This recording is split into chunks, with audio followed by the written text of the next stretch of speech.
ज्याला तिकीट मिळणार नाही त्याचा राग 15 दिवसात काही काढता येईल. आणि म्हणून तो राग त्याचा काढायचा कसा, तर त्याला एक दगड भेट द्यायचा आणि त्याला म्हणायचं ह्या दगडावरती जेवढा राग काढायचा असेल तेवढा काढ. पण पक्षाने दिलेला उमेदवार जो आहे मग तो चांगला वाईट, बरोबर नाही, अमुक नाही, तमुक नाही, ही चर्चा सातत्याने सुरुवात राहते. आणि ती सातत्याने सुरुवात राहिल्यानंतर चांगले असं मी त्या ठिकाणी मानतो. आणि म्हणून त्यांनी ही चर्चा करू नये म्हणून असारा येणारा त्याचा राग, येणारा त्याचा शब्द त्या दगडावरती त्यांनी काढावा आणि पक्षाचं दिलेला उमेदवार जो आहे त्याला निवडून नेण्याचा मार्ग त्यांनी मोकळा करावा. हा सगळ्यात महत्त्वाचा भाग असं मी त्या ठिकाणी मानतो. मगाशी असताना एका विद्यार्थ्याने फार चांगल्या रीतीने हे केलं की नॅरेटिव्ह ज्याला आपण म्हणतो, म्हणजे भूमिका आपण ज्याला म्हणतो, आपल्या सगळ्यांची असणारी एक सवय. कोणी विचारलं तो अमुक असेल का,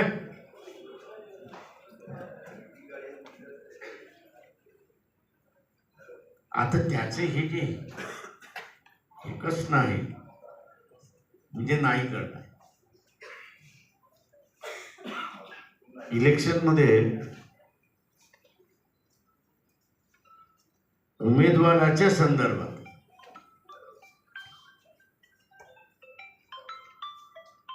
नकारात्मक मानलं गेलं, इंग्रजीमध्ये त्याला निगेटिव्ह म्हणतात, नकारात्मक मानलं गेलं तर तीच ही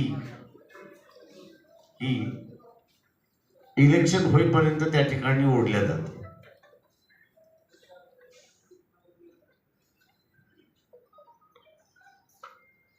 आणि त्याच्यासाठी इतर पक्षाचे कार्यकर्ते बसलेले असतात ती दोरी ओढायला. आणि त्याच्यामुळे पक्षाच्याच कार्यकर्त्यांनी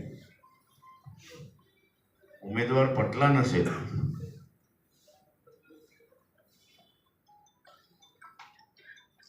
ते एक तर काम करू नका किंवा घरी बसा. पण त्या उमेदवारावरती कॉमेंट करू नका एवढं फक्त असताना पथ्य पाळलं गेलं.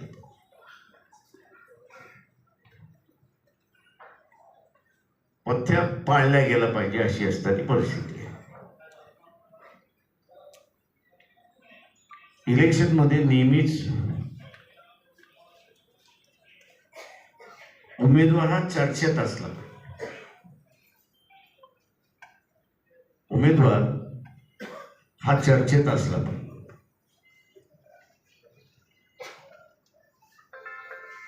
आणि ही चर्चा उमेदवाराची जशी होत राहील तशा रीतीने इथे एक मतदार असा आहे की ज्याच्या डोक्यामध्ये खट्ट बसलेलं की माझं मत वाया जातं, माझं मत वाया जाता कामा नये, जिंकणाऱ्या बरोबर मी असलं पाहिजे. आता त्याच्यासमोर तुम्ही जिंकणारे आहात हे तुम्हाला असताना त्या ठिकाणी त्या प्रभागामध्ये परिस्थिती उभी करावी लागते.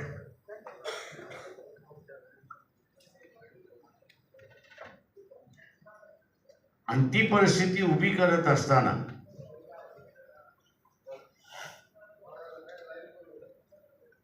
ज्याला आपण म्हणतो की प्रचाराचा एक भाग की आपण त्या भागामध्ये प्रचार काढतो, त्याच्यामध्ये कुठेही तुम्हाला मापदंड अमुकदंड असं काही, प्रत्येक प्रभागामध्ये परिस्थिती वेगळी असते.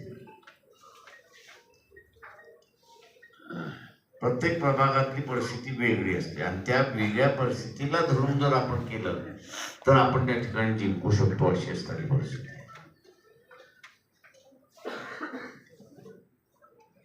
तिसरी सगळ्यात महत्वाची गोष्ट की त्या सारा बुलडोजर हा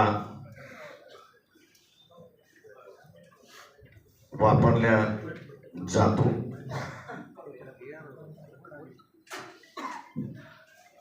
काही वेळेस थोडीशी सक्तीची भाषा सुद्धा वापरावी लागते.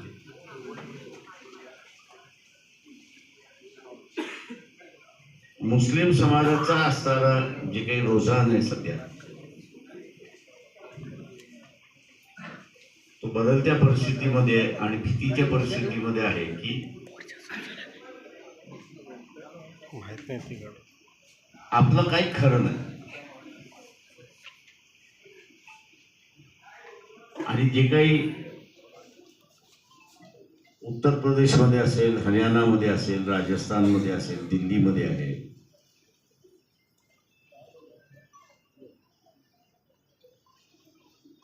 कायदा बाजूला पण हा आरोपी आहे त्याचं घर पाडतं.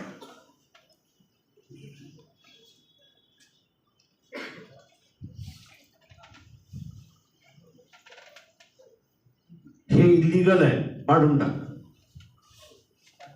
कायद्याचा कुठलाही तपासायचं नाही, बघायचं नाही, पण बुलडोझर लावून द्यायचं. पण सरळ त्याला सांगितलं पाहिजे की मदत पाहिजे ना, मग तू आता मला मदत.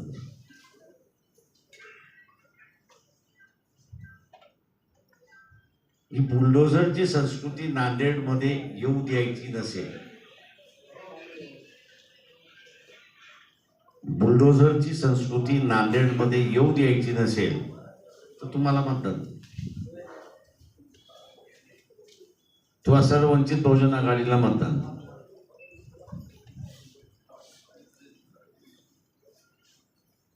ती संस्कृती थांबण्याची ताकद आमचीच आहे.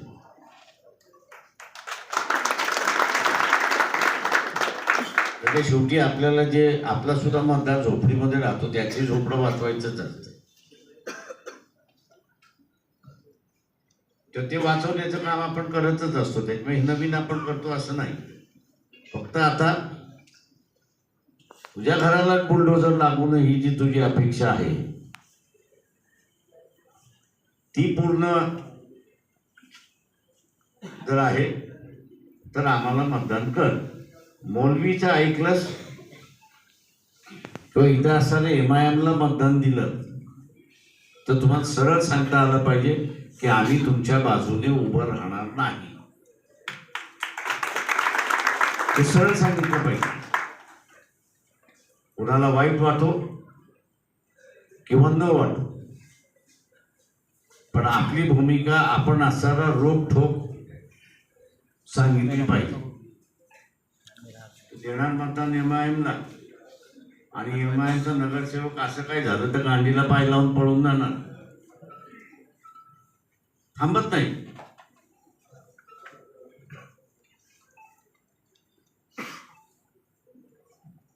आणि मग हा आपल्याकडून अपेक्षा करणार की तुम्ही असं अमुक करा तमुक करा, हे आपण त्यांना सरळ सांगायचं चालणार नाही. तुम्ही मतदान द्या, आम्ही तुमच्या बरोबर आहोत. तुम्ही मतदान दिलं नाही तर आम्ही तुमच्या बरोबर. शेवटी कुठे नाही कुठेतरी एक लढा हा इथे अटल आहे. कारण का काँग्रेसवाल्यांचा आपण असताना बघितलं असेल तर पाटलांचा पक्ष आहे, पण आता पाटीलही त्यांच्याकडे राहिलेले नाही. काही पाटील जे आहेत ते एकनाथ शिंदेकडे गेले, काही पाटील जे आहेत ते BJPकडे गेलेले आहेत, काही पाटील जे आहेत ते अजित पवार आणि शरद पवारांकडे गेलेले आहेत. काँग्रेस जो आहे तो आपल्याला मुसलमानाला सांगता आला पाहिजे की तुमच्याच मतावरती फक्त टिकून आहे, उरलेलं त्याच्याकडे दुसरं मत नाही. तेव्हा काँग्रेसला मत देणं म्हणजे बीजेपीला आणणं.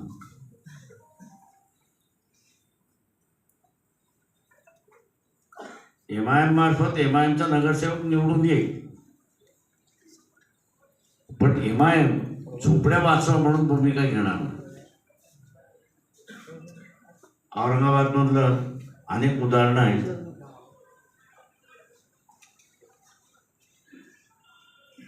हे आपल्याला सरळ सांगता आलं पाहिजे, हे असं लक्षात घ्या. तिसरी बाब जी आहे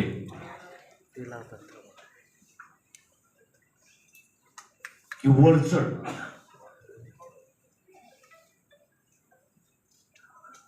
आता मी अख्खाच वार्ड बघतो, राजा अख्खा वार्ड बघू नको. तू फक्त ज्या वस्तीमध्ये राहतोय त्या वस्तीमधलीच मतदान सांभाळलं आणि तिथलं 90% मतदान झालं.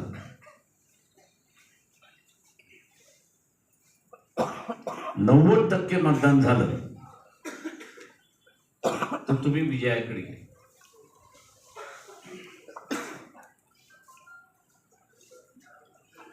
पक्षाकडे असणारं अधिकृत मतदान 900 आहे. त्याच्यातलं 400च मतदानाला गेले तर 400च मतं मिळाली. पण 500 मतं पक्षाला मिळणार होती. थोडे जाऊ त्यात गेले, ते निवडून येतील त्याच्यावरती आपण. आणि हे 500 मतं गेली नाहीत म्हणून उमेदवार पडला, अशी असणारी परिस्थिती.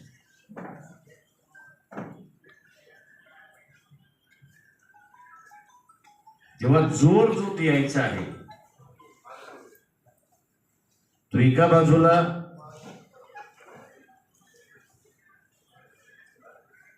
की तुम्हाला मतं विकत घ्यायची असतील तर तुम्ही घ्या. मी सर्व कार्यकर्त्यांना म्हणतो की हे इलेक्शन आता असणारं कार्यकर्त्याचं इलेक्शन झालेलं आहे.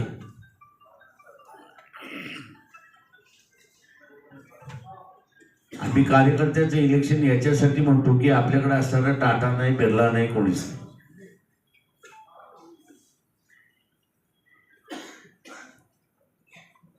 आणि म्हणून इथे 15% मतदान असं आहे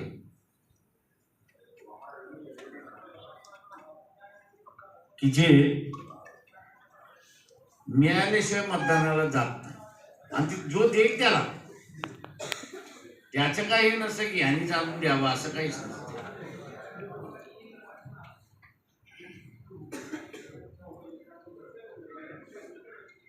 मी आता सर रावेरचं असणारं एक उदाहरण देतो. त्या रावेरमध्ये असणारं प्राध्यापकांची कॉलनी होती आणि त्यांचे काही प्रश्न सोडवले होते. त्याच्यामध्ये उमेदवार मला फोन केला, सर त्या प्राध्यापकांना सांगा ना मला मतदान द्यायला. मी त्यांना फोन केला तर म्हटलं उमेदवाराला पाठवून द्या ना. ठीक आहे म्हटलं पाठवून देतो. उमेदवार गेला, त्या उमेदवाराने फोन केला, सांगितलं हे 1.5 लाख मागतात, माझ्याकडे असताना 10,000 आहे. म्हणजे आता आणि हा प्राध्यापक वर्ग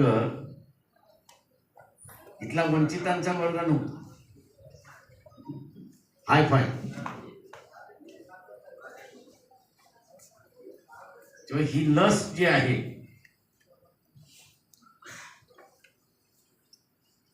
पूर्वी आपण म्हणत होतो की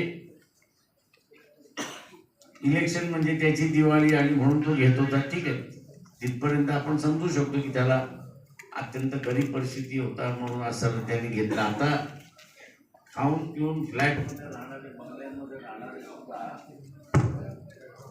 हॅलो, बंगल्यामध्ये राहणारे सुद्धा आता अपेक्षा करायला लागल्यात अशी असणारी परिस्थिती आहे. इलेक्शन मधली असणारी नीतिमत्ता जी आहे ही पूर्णपणे या राजकीय पक्षाने संपवत चाललेले आहेत आणि आर्थिक याच्यावरतीच आणून ठेवले.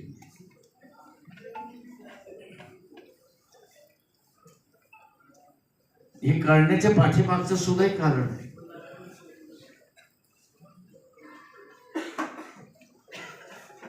मागच्या ज्या नगरपालिकेच्या निवडणुका झाल्या त्यावेळेस मी काही जणांना फोन केला आणि बघू उभा राहा. म्हटलं साहेब उभा राहतो पण 15 लाख मला द्या.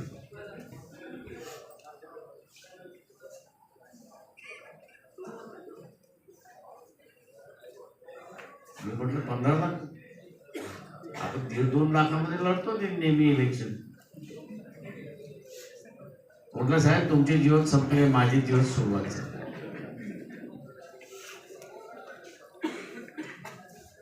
आणि म्हणून मी तिकीट मागितलेलं नाही.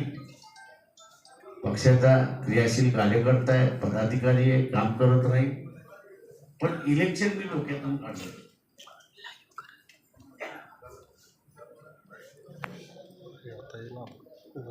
इलेक्शन हे मी डोक्यातून काढून टाकलेलं आहे. आता इलेक्शन आपण नाही, जे कोणी लढेल प्रामाणिकपणे आपण त्याचं काम करायचं, पण आपण लढवायचं नाही. याचं कारण या इलेक्शनच्या दरम्यान जो काही खर्च केला जातो तेवढी आपली ऐपतच नाही, आणि जे काही कमवलेलं आहे तो म्हटला ती माझी कमवण्याची इच्छा नाही. किंवा 7 नंबर मधल्या वार्डामधल्या उमेदवारांना माझं आव्हान आहे,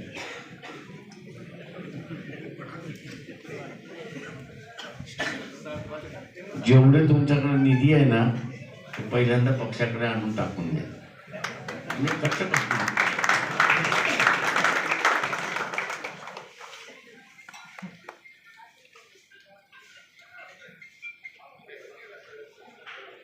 आणि म्हणून आता आपण बघितलं असेल की अपक्ष सुद्धा फार कमी प्रमाणात उभं राहायला लागले, आणि जे अपक्ष उभं राहतात आहेत त्यांना कोणीतरी उभं केलेलं असतं.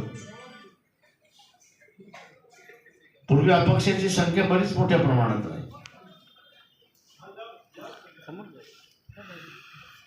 आणि त्याची खात्री असायची की माझ्याकडे 450 मत आहेत, 300-350 मला मिळतील, ती मला टिकवायची आहे, आणि म्हणून तो उभा राहायचा. आता जो उभा राहतोय तर कुणाची तरी मतं कुजवायची आहेत, आणि म्हणून त्याला उभा केला जातो, अशी असताना परिस्थिती आहे. पॅटर्न टोटल आता बदलत चालले, अशी असताना परिस्थिती आहे. आणि म्हणून